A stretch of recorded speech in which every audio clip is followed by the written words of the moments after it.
Hi my dear listener, I'm back now with the 10th English Harmony video episode. Last time we started looking at ways of building up your English vocabulary, and as you probably remember, there are three very important things to bear in mind.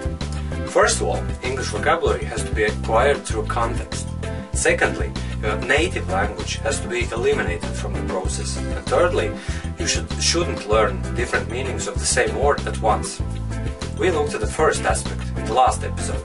So today, let's discuss the importance of doing away with your native language when building up your English vocabulary.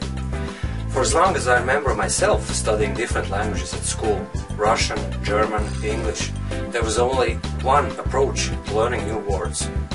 I had to write down a list of words that were necessary for the next lesson and then translate each of them in my language. When I was doing homework, first of all, I went through the whole list and tried to memorize the foreign word, linking it to the translation in my language. Then I covered up the foreign words with my hand and looked at the Latvian translation side. After a few of such repetitions, the new vocabulary would be memorized and the job was done, right? But it didn't dawn at me until a few years ago that this technique was very inefficient and flawed. Not only memorizing separate English words without context makes it a whole lot more difficult to use the newly acquired vocabulary. Not only it is more difficult to remember the new words and easier to forget them. The worst thing about this traditional vocabulary building technique is that you learn the new words through your native language, and that way you can never achieve real fluency in the language that you're studying. Just think on this. When you use your language for verbal communication, you don't fall back to some other language to understand the meaning of words and to relate to abstract terms and images in your head. It's all happening in your language, and the whole process is fluent and natural. The same should be happening when you speak English. The speech process is irrevocably linked to your thinking process. Your mouth is working in unison with your brain, and the speech can only be as fluent as your thinking. Now tell me, what fluency can we talk about if the whole English vocabulary that's been stored in your head is memorized through your language? Every time you open your mouth and want to say something in English, your native language is still going to be involved. We can't talk about English fluency here if the actual speech patterns will most likely resemble those of your language. And by the way, the process doesn't necessarily happen in a way that you actually create a sentence in your head, in your language first, and then translate it into English word by word. It is this obvious only in the early stages of learning a language, and once you're past it, your English speech is becoming a bit faster and more natural.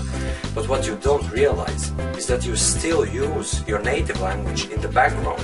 The abstract thinking still involves a great deal of your language, and the only manifestation of the issue is getting stuck when speaking, having the feeling as if there's plenty of words floating in your head and you just can't organize them. And also you can have your native language words jumping in between when you try to speak English. This is the typical English fluency issue thousands of foreign English speakers encounter every day. I was the same, and for years I couldn't understand what was going on. But now I know that using our native languages as a reference medium when building your English vocabulary is responsible for a great deal of the issue.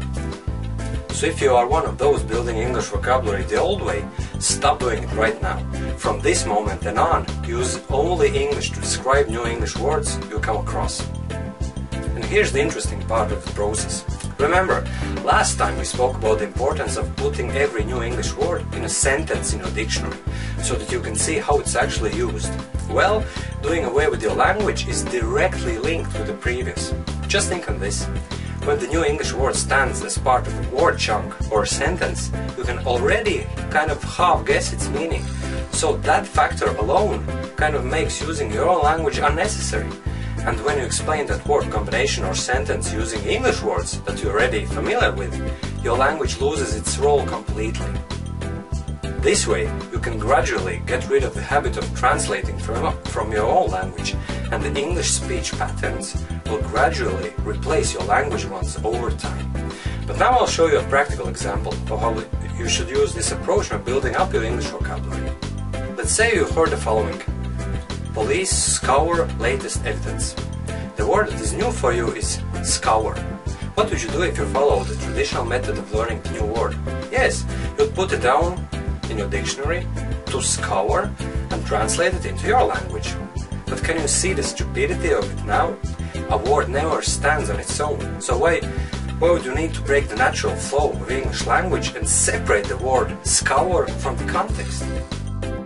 Leave it in the sentence, police scour latest evidence. Then look it up in the dictionary, very good online dictionaries, dictionary.com.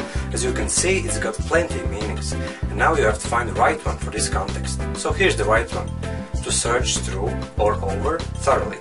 And here's an example, the detectives scoured the scene of the crime for clues. This is exactly what I was looking for.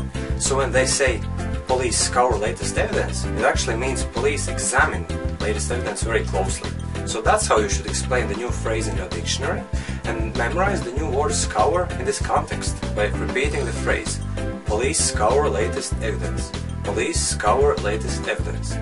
So what you're doing now is you're programming natural English speech pattern into your brain. Whenever it will come to discuss police and related matters, you'll be able to use relevant phrases naturally. Police scour evidence.